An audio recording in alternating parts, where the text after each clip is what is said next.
And now I'm talking with my friends in Poland, and they are worried that you align yourself too much with Putin. What's your message for them?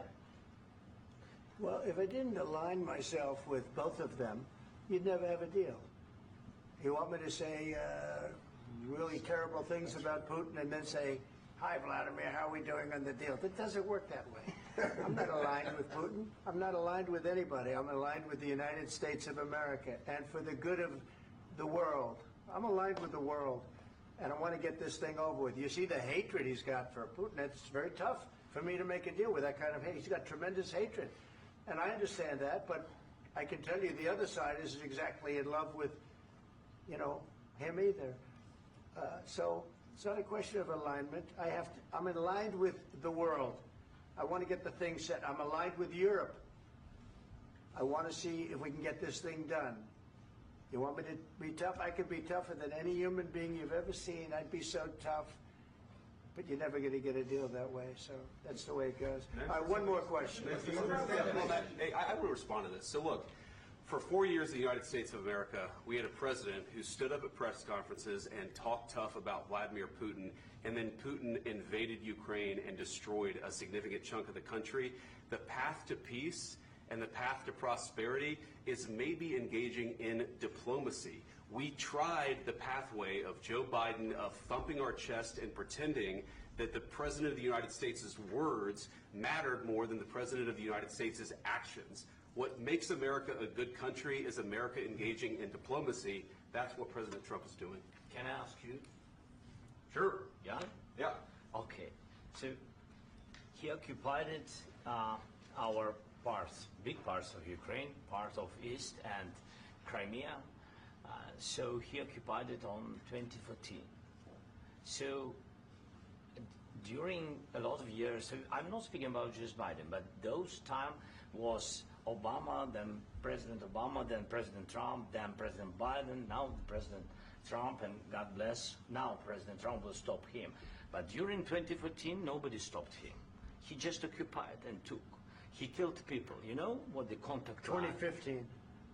2014 2014. and 2015. 2014. Yeah. So I was not here. Yeah, but that's exactly right. Yes, but during 2014 till 2022, the situation the same. That people are been dying on the contact line. Nobody stopped him. You know that we had conversations with him, a lot of conversations, my bilateral conversation, and we signed with him, me, like a new president. In 2019, I signed with him the deal. I signed with him, Macron and Merkel, we signed ceasefire. Ceasefire. All of them told me that he will never go. We signed him with gas contract. Gas contract. Yes, but after that, he broken the ceasefire. He killed our people and he didn't exchange prisoners. We signed the exchange of prisoners, but he didn't do it. What kind of diplomacy, JD, you are speaking about? What do you mean? I'm talking about the kind of diplomacy that's going to end the destruction of your country. Yes, but if you Mr. President, with respect, I think it's disrespectful for you to come into the Oval Office and try to litigate this in front of the American media. Right now, you guys are going around and forcing conscripts to the front lines because you have manpower problems. You should be thanking the President for trying to bring it into this conflict. Have you ever been to Ukraine that you say what problems we have? I have been to. Count once. I've actually watched and seen the stories, and I know what happens is you bring them on a propaganda tour, Mr. President. Do you disagree that you've had problems bringing people into your military? And do you think that it's respectful to come to the Oval Office of the United States of America and attack the administration that is trying to prevent the destruction of your country?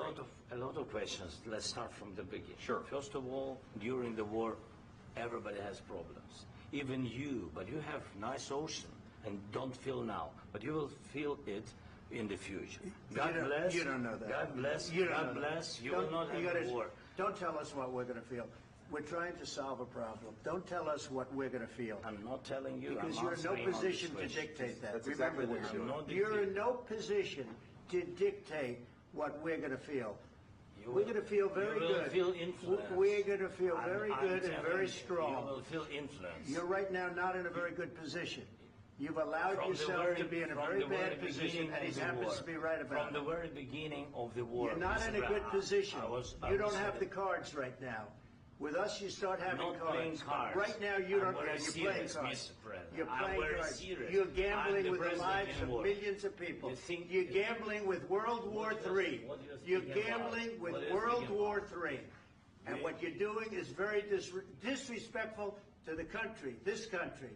That's back to you. Far more than a lot of people said they should have. Have you said thank you once? This A lot entire of meeting? times. No, in this Even entire today. meeting, have you said thank Even you? today. You went to Pennsylvania and campaigned for the opposition in October. Offer some words of appreciation for the United States of America and the president who's trying to save your country. Please, you think that if you will speak very loudly about the war, He's not speaking loudly. He's not speaking loudly. Your country is in big trouble. Can I Wait a answer? minute. No. You've done a lot of talking. Your country is in big trouble. I know. You're not winning. I know. You're not winning this. You have a damn good chance of coming out okay because of us. Mr. President, we are staying in our country, staying strong from the very beginning of the war. We've been alone, and we are thankful. I said thanks You haven't in been this alone. cabinet, You and haven't not been only alone. in this We cabinet. gave you, through I this said thank stupid president, $350 billion.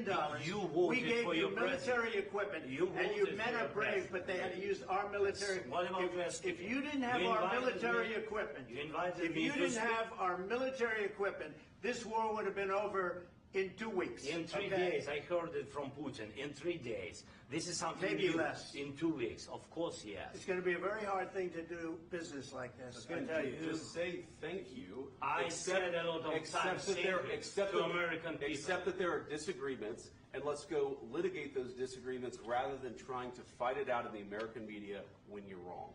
We know that you're wrong. But you see, I think it's good for the American people to see what's going on. I understand, sir. I think it's I very understand. important. That's why I kept this going so long. You have to be thankful. You don't have the I'm cards. thankful. You're buried there. Your people are dying. tell you You're again, running I low know. on soldiers. Don't- Listen, don't you're please, running Mr. low President. on soldiers. It would be a damn good thing. Mr. And President. then you tell us, I don't want a ceasefire. I don't want a ceasefire. I want to go, and I want this. Look, if you could get a ceasefire right now, I tell you, you take it so the bullets stop flying and your men stop getting killed. Of course, we want to stop the war. But you're I saying said- you don't want a ceasefire. But I said to you, I want a with ceasefire. guarantees. Because you'll get a ceasefire faster than an agreement. Ask our people about ceasefire, what they think. That wasn't doesn't with matter me. for you what- That what wasn't is- with me. It That was wasn't with with you. a guy named Biden who was not a smart person. This That is was your, with, this that is was with your Obama. president. It was your president. Excuse me. That was with Obama, who gave you sheets, and I gave you javelins. Yes. I gave you the javelins to take out all those tanks. Obama gave you sheets. In fact, the statement is Obama gave sheets and Trump gave javelins. You got to be more thankful, because let me tell you, you don't have the cards. With us, you have the cards. But without us, you don't have any cards. One more question to Mr. Vice President. I'm sorry. It's going to be a tough deal to make, Um, because the attitudes have to change. what if Russia breaks ceasefire? What if Russia breaks peace talks? What do we do then?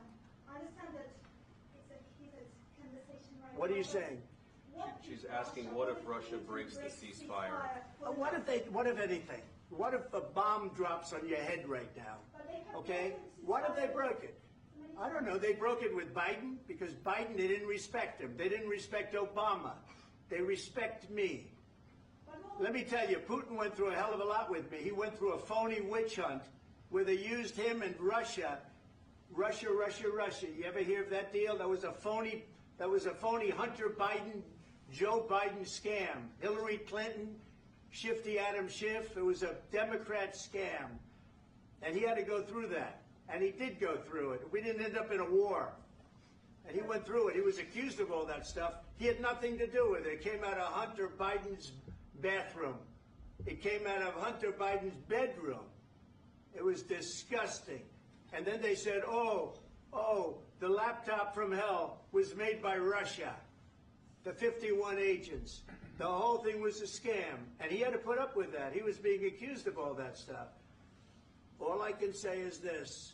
He might have broken deals with Obama and Bush, and he might have broken them with Biden. He did, maybe. Maybe he didn't. I don't know what happened. But he didn't break them with me. He wants to make a deal. I don't know if you can make a deal. The problem is, I've empowered you to be a tough guy. And I don't think you'd be a tough guy without the United States. And your people are very brave. But you're either going to make a deal or we're out. And if we're out, you'll fight it out. I don't think it's going to be pretty, but you'll fight it out. But you don't have the cards. But once we sign that deal, you're in a much better position. But you're not acting at all thankful. And that's not a nice thing. I'll be honest, that's not a nice thing. All right, I think we've seen enough. What do you think? Huh?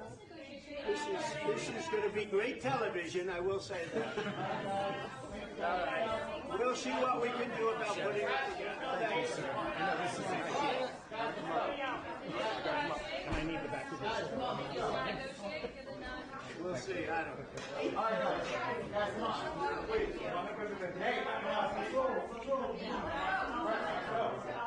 Guys, come on.